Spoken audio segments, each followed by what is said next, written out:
Hi guys, welcome to the Oxymoron podcast. It's your boy Fahad. Today we got LaRue in the building, and we got a guest today. We got Greg Davis. He's one of the owner of Melanistic Magazine. The quality was what got me into this magazine the first time because I've seen a lot of magazines, and I'm like, wait, like I've seen. Let's not call names. I'm not gonna call names. I was gonna call somebody. Let's not do that. Let's not do that. I think we're getting soft. We're getting soft. But let's just say like they know who they are. But in Edmonton, this is by far the number one magazine I've seen here. Quality content in terms of supporting our people, in terms of putting our people on the map. Like it's just everybody we see, people that we know, people actually do work, and people we want to work with. and people we want to work with. So we got Greg Davis here. Do you mind just tell us about your business, exactly why you got into the whole print industry and how your whole journey started? Well, I've been in print for about 16 years now. I kind of fell into it. Okay. So I was in Japan teaching English and kind of a little bit bored of it because, I mean, there's only so many times you can be like, this is a pen. And so I wanted something that was a new challenge. And I got hired by a magazine over there called Outdoor Japan. It was it's a bilingual magazine all about adventure travel. And that's where I kind of learned about what my passion was and what my skills were. And so working with Gardner, I was there for about 5 years. Yeah. And then I moved back to Toronto in 2010. Okay. And when I moved back, I immediately got a job with Outpost Magazine. Oh, okay. Which is another adventure travel magazine, but national. Yeah. And award-winning title. Wow. Yeah. And at Outpost, Matt taught me kind of the business Aspect of my passion kind of thing. Hey. And then back in 2015, where Edmonton recruited me to come from Toronto over here to Edmonton. To come in. Oh, wow. And here in Edmonton, Rob, he, kind of showed me that community is also important. I was going to ask you as well, like in terms of Melanistic Magazine, why did you center it around, like if you don't mind me asking, why did you center it around Black people? Melanistic started off as a conversation with my buddy Nigel Williams. Nigel is the head of PR for the National Black Coalition in Canada. And he wanted to take their annual book that they do for Black History Month and kind of just elevate it a bit. Okay. And we kind of were rolling in similar circles, but we hadn't really met until maybe 2018 at the Bayesian Independence Day. Yeah. And it was like, Greg, you're here. Nigel, you're here. You guys have to meet. Oh, wow. Did you get to and so, like, we connected that night, and then a couple of months later, we met up in the boardroom at Where Edmonton. Yeah. And he was explaining to me kind of his vision. And I was like, this is great. Yeah, I can totally. I could totally be a part of this. Oh, yeah. And so he had the vision. I had the knowledge of how to execute it. Okay. And so then we brought on board Nilo, his business partner, and Bobby T as well. Yeah. And the four of us kind of laid the groundwork as to how it would to getting Melanistic off the ground. The original plan was to actually, it had a different name originally. Oh, yeah. Originally, it was called BE Magazine, The Black Experience. The Black Experience. Oh, that's yeah. But unfortunately, that name was taken. Okay. so we're like, we can't use it. And the Black Coalition in Canada decided to go another direction with their project. So we were like, well, this is a great idea. We have the groundwork. We have the knowledge. Let's just do it. Huh. And so, I stepped down from Where Magazine, took a chance on it, and we got the first issue out in January of last year. So if you don't mind me asking, so this is another thing where we kind of have the situation where like you stepped down from Where Magazine to actually start your own thing. Yeah. What was that like? What was that like? That was a bold move on my part. Because I'm like... it was a bold move on my part. But I had like a few other business ventures that I needed to work on and develop at the same time. So like I also am the owner of the Edmonton Adventure Travel Expo. And it's the only adventure travel expo in Edmonton, the first one. And so when I stepped down from Wear Magazine, I had the Travel Expo, I had Melanistic, and so I was like, okay, I got something here I can work with. COVID kind of took away the Travel Expo. I can imagine. But Melanistic has actually just grown month by month by itself. So if you were to give advice to somebody who may want to take that step in terms of like living something like in a way is like comfort to actually step on, actually do your own thing, where like you're going in like thinking like, I don't know how this is gonna go. Would I be able to sell enough? Would I be able to factor in like my living expenses and all these kind of things to be able to follow my passion, creative passion as to what you want to do, but also focus on the business aspect of it? What would you like? How would you tell them to handle that whole transition, or when to take the transition? Yeah, I mean, you take that transition after you've got some experience in whatever that field is. Yeah. Because it's hard to just jump in on your own if you don't understand the business side of that industry. If you don't have connections, if you don't have experience in talking about it, if you don't really understand the lingo and the way people phrase things, then it becomes really, really challenging, and you have to know how to sell yourself and sell your product. And so you need time to develop those skills. Not everybody's a natural salesperson. So people need time to learn and understand how that works, how to sell it, because if you can't sell it, you can't bring the revenue in. Yeah, that's true. To make it sustainable. Huh. So how, like, when you talk about all these ventures that you have, like, how did you balance all of that? So obviously there's anxiety that comes in with like having a business, starting something new from scratch, right? But you do have an understanding of it, but how did you deal with that, and also balancing your life away from that too, right? As a business owner, entrepreneur, really,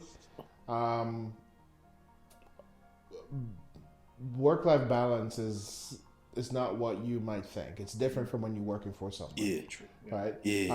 So like me and Nilo, we would joke all the time, like, wow, today was a national holiday. People have those. Today's a weekend. Yeah, people take days off. What are you talking about? Right. So I mean, I'll be working sometimes till 9, 10 o'clock at night. Right. I'm not even bad night. I'd be like, oh, geez. That's quick. It's 9 o'clock. I guess I should probably. That's true. Because that happens to us too as well. Because we end up seeing that for editing, like 22 hours editing. I'm like, whoa. Yeah, and so not everybody's actually ready for that kind of situation, So like for me, I'm lucky that I'm not married. So if I had a wife and kids, that'll be a whole different argument and conversations. Like, you can't be working till 9 o'clock, 10 o'clock every night, and you need to have your weekends off, and you need to take a day off. My goodness, that's true though. I don't even know how. I don't know how I'm gonna have that conversation, bro. Yeah, but I mean, that's where it comes into. You need to have the right, the right wife or the right girlfriend that understands that, I don't necessarily always have time to meet up with you to do romantic dinner stuff. Every night. They're like, no, there are times when, look, my phone's turned off, and I have to put out. True. Because without this, then I can't function. So I can't really be the person you want me to be, because without this, I can't. Yeah. No, I completely get that. And then once it's something that's you're passionate about doing, the stress level isn't as high because you actually enjoy what you're doing. It's work, but it's not like I'm slaving away to like do something for somebody else's benefit, and I don't really like this industry or type of job. It feels like work, and it weighs you down. But if it's something that you have a passion about, then there's a certain fun element to it. No, that makes sense. I agree. But I was going to ask you, in your magazine, how do you select your people? Because I know that in terms of selecting Black excellence, the kind of people you select to showcase on your magazine, I see that it's well thought out. Yeah. Like, you don't just pick anybody. Yeah. Like, So we, and this is kind of where it gets confusing sometimes when I explain it to our concept to people. Yeah.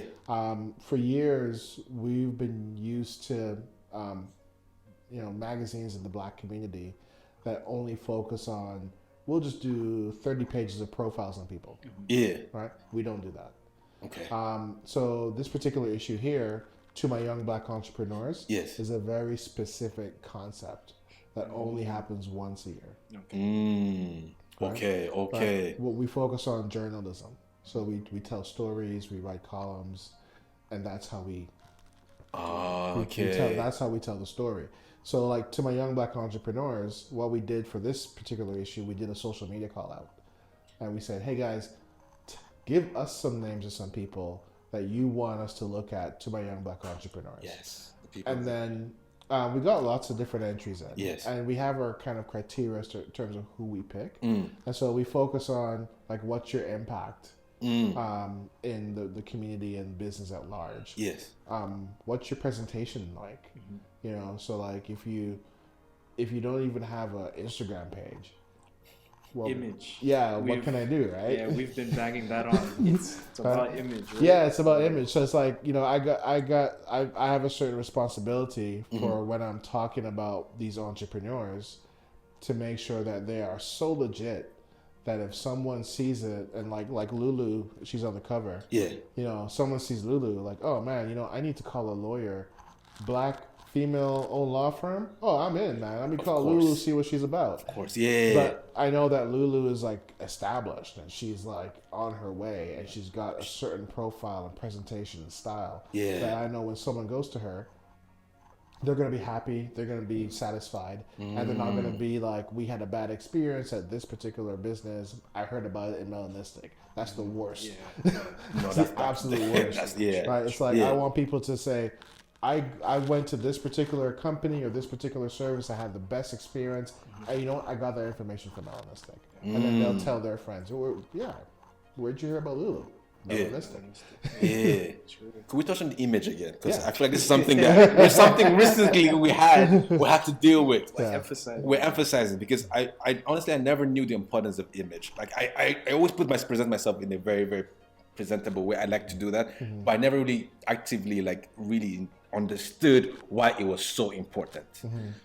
For a lot of young brothers like us, a lot of young Black men, we have this whole, either we've been sold a particular image, or it's very laissez-faire, like there's no structure to it. Yeah. Right? We've been sold this image to be the gangster image.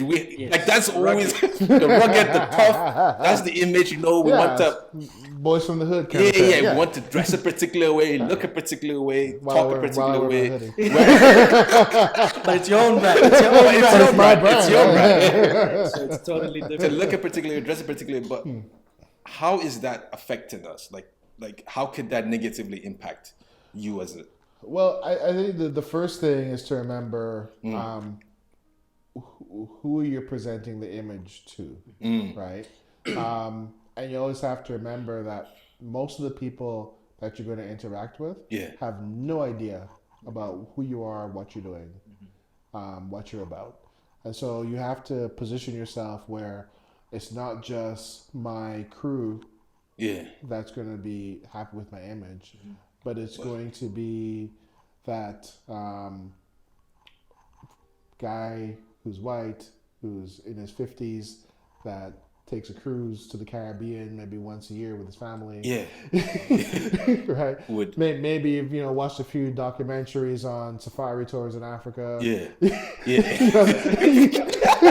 Right? And that's who you have to sell to, right? Yeah. And so it's like, well, I got to sell to that guy, but I have to be my most authentic self.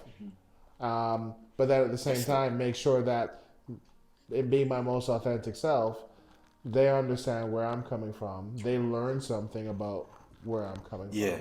And are comfortable enough to engage with me in business. And so, like a classic example would be Carrie West. Yeah. So when I joined the board in 2018, we didn't really have a good looking website at all. And so I said, look, guys, the people I'm selling to have no idea about Carrie West. Yeah. Like, I'm not selling to the Caribbean community for sponsorships. Yeah. But I want that guy to spend $25,000. Rob. Right? Over there. But he's only been on Princess Cruises. Yeah. Right? So we need to just repackage the way we do it. And so now with Carrie West, when we're talking about the image, and you look at our website and our media kits and everything, it's a certain image. People see it and they're like, wow, I get it. I know exactly what you're about. This is fantastic.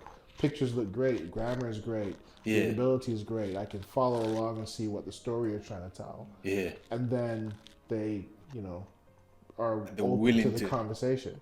With Melanistic is the same thing. People hear black media and they're like, oh man, Black Lives Matter.